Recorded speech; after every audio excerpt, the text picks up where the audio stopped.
Okay, this is it. It's TeamStrub, day 99, state number 50. We're here in Asheville, North Carolina. We made it. Okay, so here's what we're doing today. This is a very special project. Today I'm going to visit with 5 different youth organizations and give you a little taste of each one around Asheville. So we're not just focusing on one, we're really going to give the whole idea of volunteerism around this great community. So number 1, you guys lucky number 1, we got Children First, Communities and Schools. Again, we're going to keep this quick, so guys, if you could please introduce yourselves. We'll start ladies first. So Norma, thanks for joining us this morning. Well, thank you. Thanks to you for being early this morning. I am the Latino Reach Coordinator for Children First, Communities and Schools, a great local nonprofit that we serve all the families in Buncombe County and the children.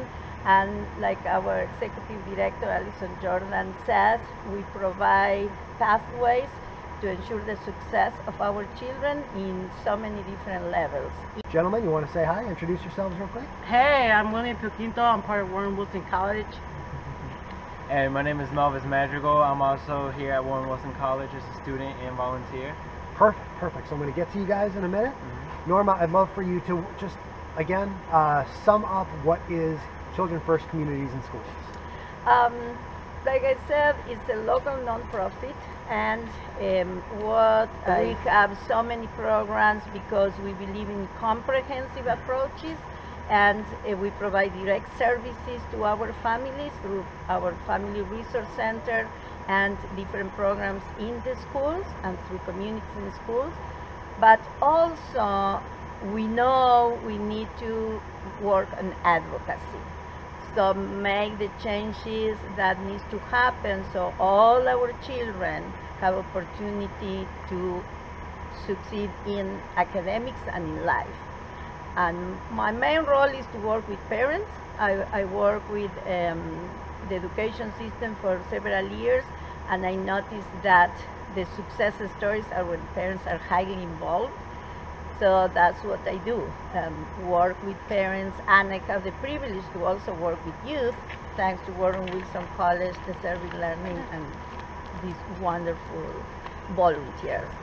Norma, tell us about the role of volunteers with Children First, Communities and Schools. How important are volunteers to what you do? It is crucial.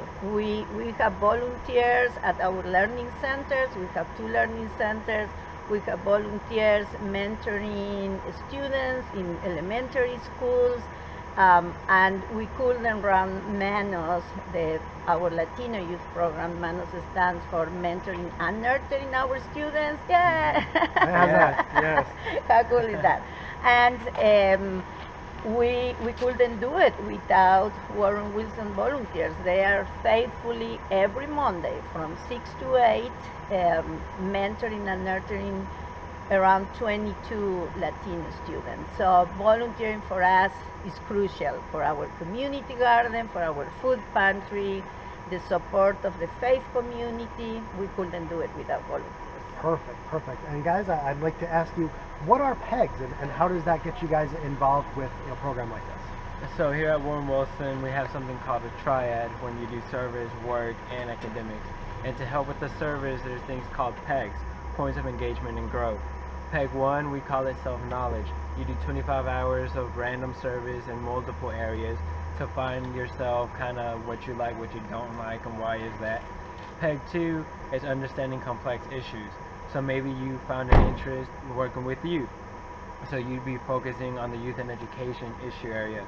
You do about 50 hours of service in that one issue area, and you kind of really try to find deep commitment and understand the issues that are going at hand there. For PEG 3, we ask students to take a leadership role and take what they've learned and do something around it surrounding policy or advocacy. So, you know, if that's leading a break trip to another partner organization, or maybe that's taking going at an internship and taking a leadership position there. And then PEG 4 is our senior service letter, which requires seniors to explain in their own way, artistic, written, visual way, on how are they going to stay committed to service after they graduate college. Great. And you find this is a good way to stay involved? Yeah.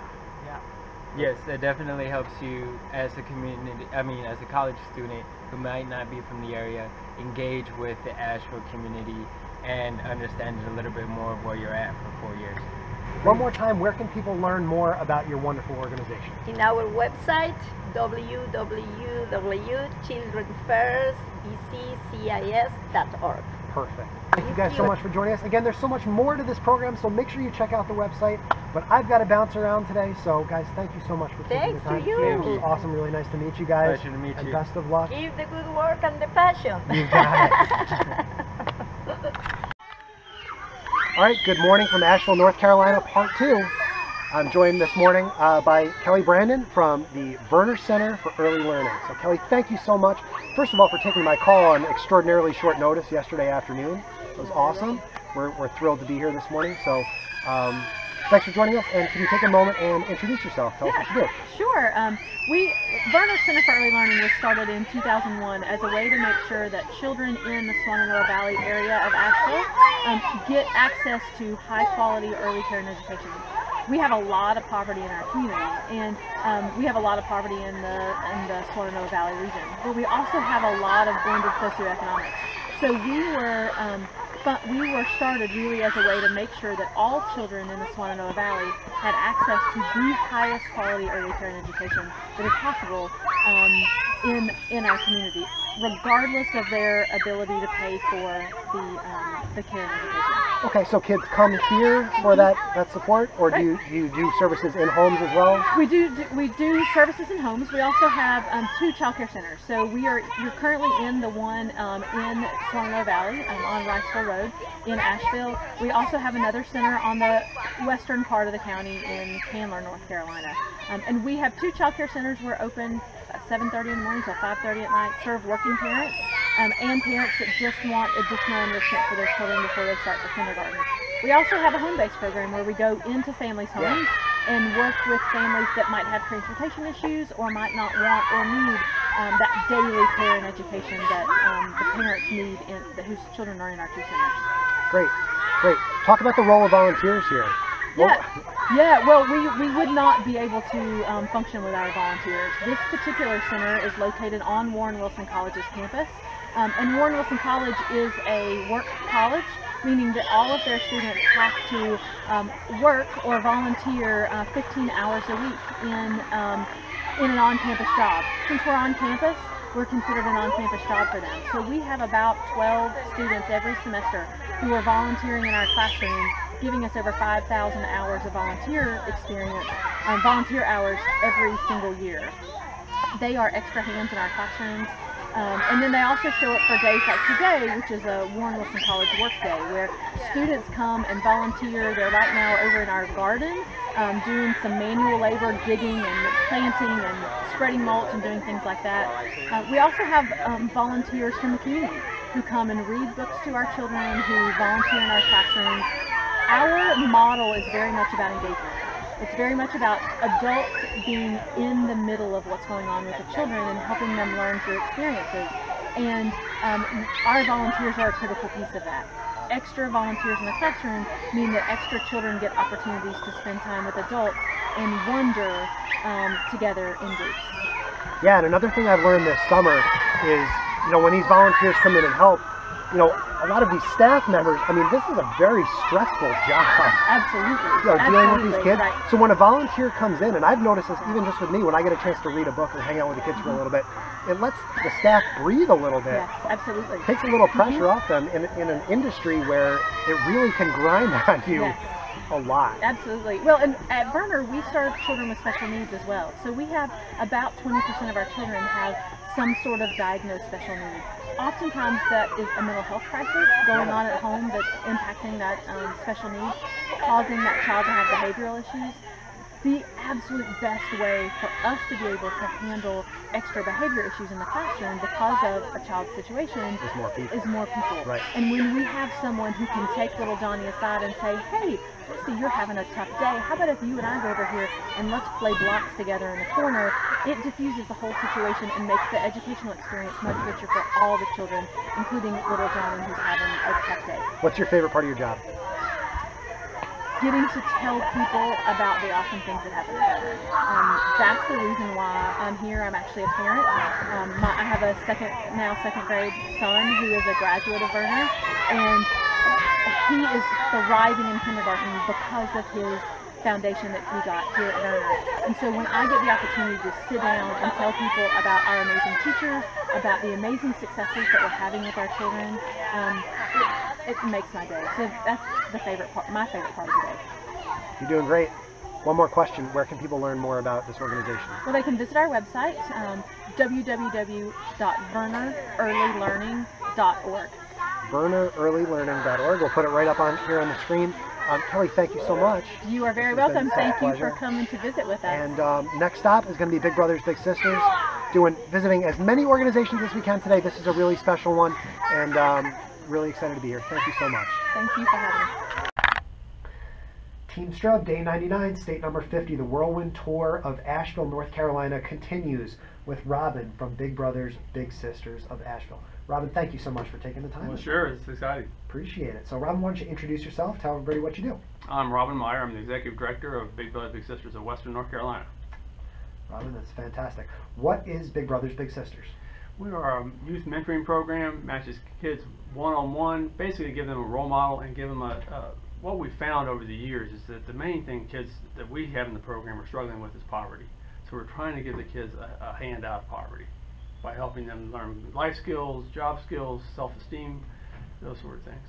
Talk about the process of becoming a big. How does someone who's watching this video go about becoming a big? You can give us a call, 253-1470. Most people visit our website now. It's www.bbbswnc.org, and you can apply there online. How long is the process, start to finish? It's hard. We try and make it as quick as possible for the volunteer, but we want to make one of our core values is making relationships, not just matches. Sure. We want to hear from you. Who do you want to match? What's your your expectations of doing this volunteer experience?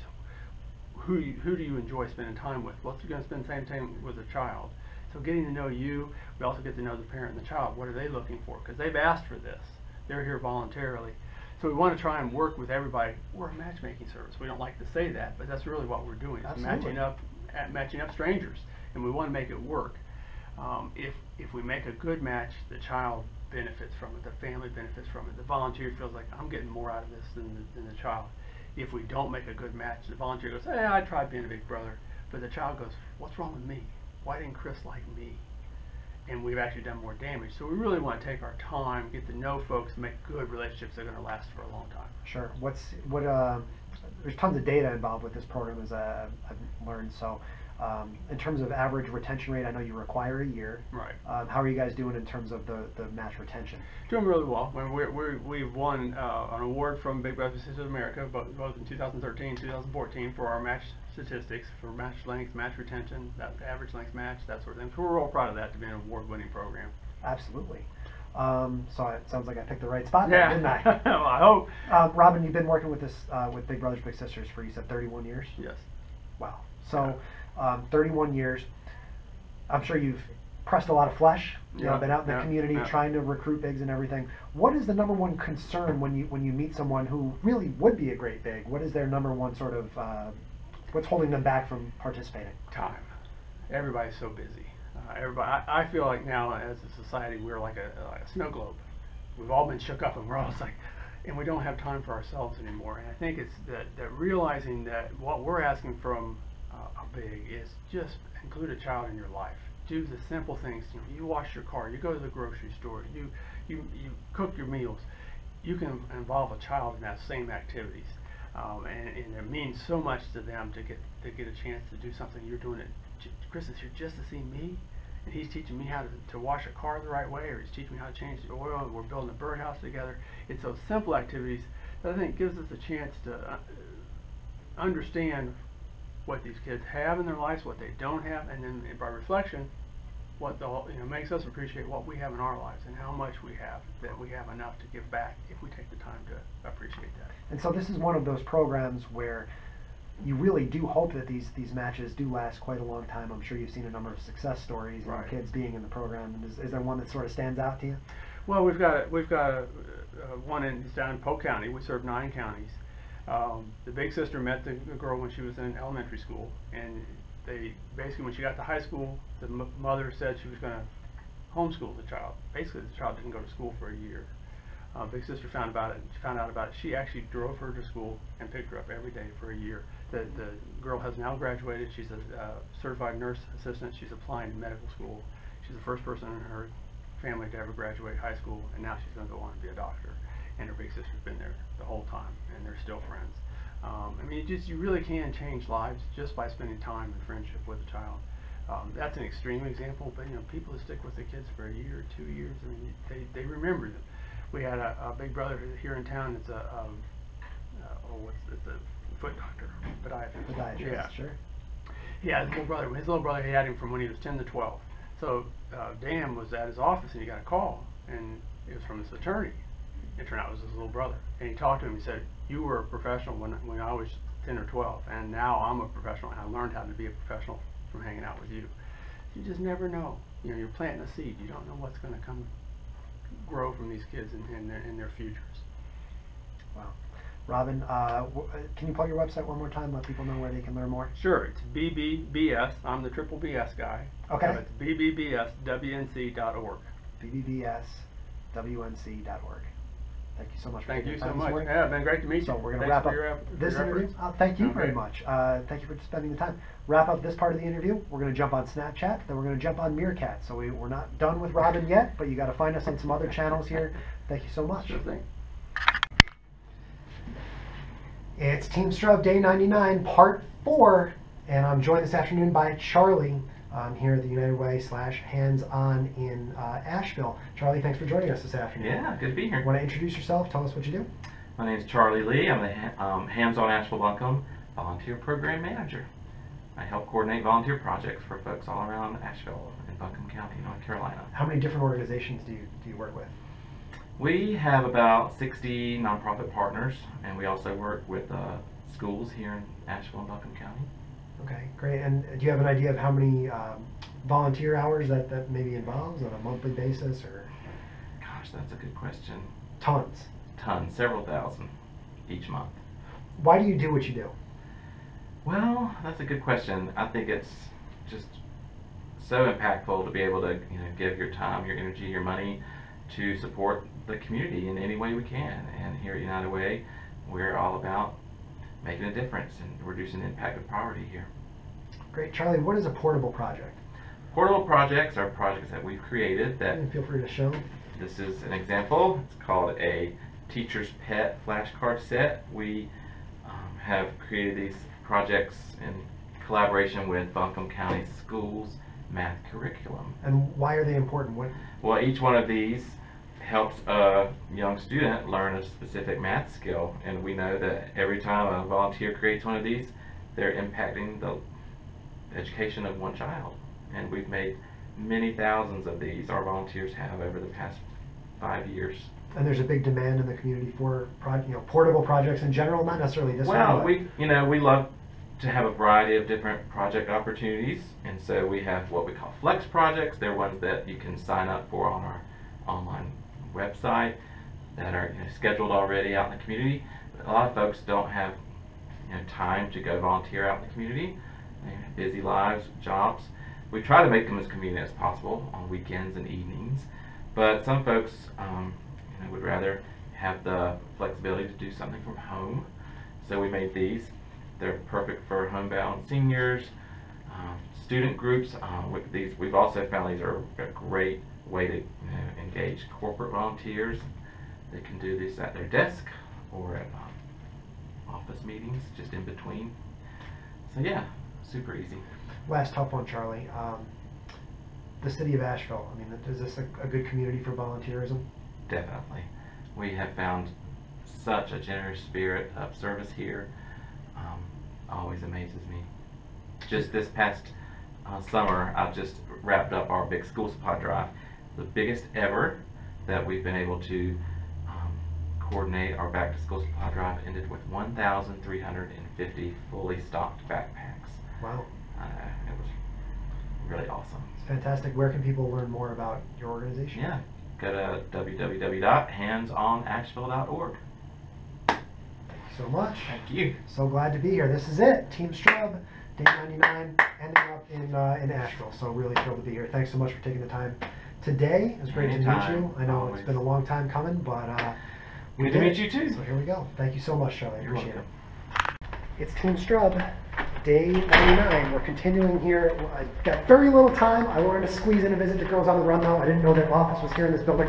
So I'm with Amy, the executive director. We're heading back down to the car. Amy, say hi. Introduce yourself. Hi there, I am Amy Renegard with Girls on the Run of Western North Carolina. Awesome. What is Girls on the Run? We are a physical activity-based positive youth development program for 3rd through 8th grade girls. Fantastic. How many girls are involved in the program? We've had, here in Western North Carolina, we've served over 10,000 girls, and we serve about, okay, is that it? No. No. That's a lot of girls. It Commenting. is, yeah, in 14 years, and we serve about 1,100 girls a year. Wow. See, I first saying okay, like I thought you were going to say like 50 or 60. No, we're in 14 counties across Western North Carolina. It's a big job then. So it's a big job, and it takes us about 3.5 hours to get to our furthest county. You do like an annual run where you go around and maybe run to all the counties? They all come to us, and so we host a Girls on the Run 5K at the end of every season, and we have about 1,200 runners. Why is running such an important way to teach these kids? Well, studies show that physical activity is the best kind of avenue toward learning, so we teach really important life lessons and skills, and we do it in a way that makes it fun for the girls. They don't really know they're running, they think they're playing, or they don't really know that they're learning lessons. Right. They think they're just playing games and that they're building up for this 5K, and then they finish the 5K and they realize, man, I know how to speak up for myself and how to stand up for others. I know that I can do anything I set my mind to. Fantastic. Where can people learn more about your chapter? They can visit us at GOTRWNC.org, stands for Girls on the Run of Western North Carolina. GOTRWNC.org. Amy, thank you so much. Thank it's been you, awesome. Chris. So we're awesome. we're out at the car. We're going to have Amy sign the car. Okay. So think about your best piece of advice for a young person. Oh, nice. And there you go. I told you. That's for you, Melissa. Oh, one more thing. While we have you on the video, shout out to the people of Wyoming. Wyoming, we need you to make us 50 states. What exactly is going on? You know, when I got to Cheyenne, understand. I was like, come on, Cheyenne. And Cheyenne, like Wyoming, there's, It's an awesome state. It is a great state. incredible. It is a great state. So the only way to make Wyoming better is to host a Girls on the Run chapter. There you go. It just takes a small group of people who say, our girls need Okay, there you go. There's a quick 2 minutes with Amy from Girls on the Run. I got to head out to the Boys and Girls Club, so we'll check in there from a little bit. TeamStrub.com. TeamStrub, day 99. This is it. This is the very last organization I get to meet with this summer. It's really exciting, and I think I picked a great one. This is the Boys and Girls Club here in Asheville. You can correct me on the name. It's Buncombe County? Yeah, it's the Salvation Army Boys and Girls Club of Buncombe County. Great, and Haley, thank you so much for joining us today. Haley said not to grill her too hard, as Haley is relatively new to her position here. So congratulations. Thank you. Why don't you introduce yourself and tell us what you do? Yes, I'm Haley Shealy. I am the Executive Director here at the Salvation Army Boys and Girls Club. We're happy to have Chris here. We're excited about his journey and love hearing his stories, and just couldn't be happier that he is ending his 50 states in 100 days here in Asheville with us. Yeah, I'm thrilled to be here, and again, we're going to go meet up with the kids in a little bit, which is going to be really awesome. Again, very last organization, so maybe people watching have heard this before, but Haley, what is the Boys and Girls Club? Yeah, the Boys and Girls Club is a place for children to come. We have a summer program, we have an after-school program. We implement stuff throughout the year for them. We have Power Hour, we have Triple Play, we have Smart Moves, we have devotions, we have snack, we have a few kids playing in the gym right now. Everything is centered around Christ, which is just wonderful. We have close to 80 kids here at our West Asheville location, and then we have close to 60 at our Johnston Elementary location. So we are serving kids in the community. We are just hoping to better them in their future and for them to seek their full potential.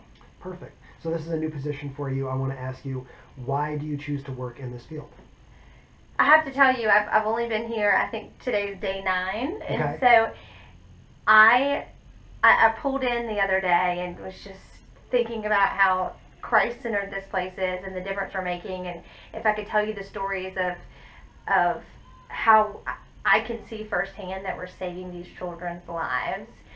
I could go on and on with stories about things that are going on away from the club. And here we are bringing them in here and loving on them and teaching them and engaging them and just helping them to be the best that they can be. And it is just, and I just could pour it out just how humbling it is to me, and I could not be happier to be here. Fantastic. How do volunteers make your job and the job of your staff easier? Yes. Oh, we couldn't do it without our volunteers. Sure. Yeah. So if I don't know if anybody in the Asheville area will see this, but please, yes, call us. We would love to.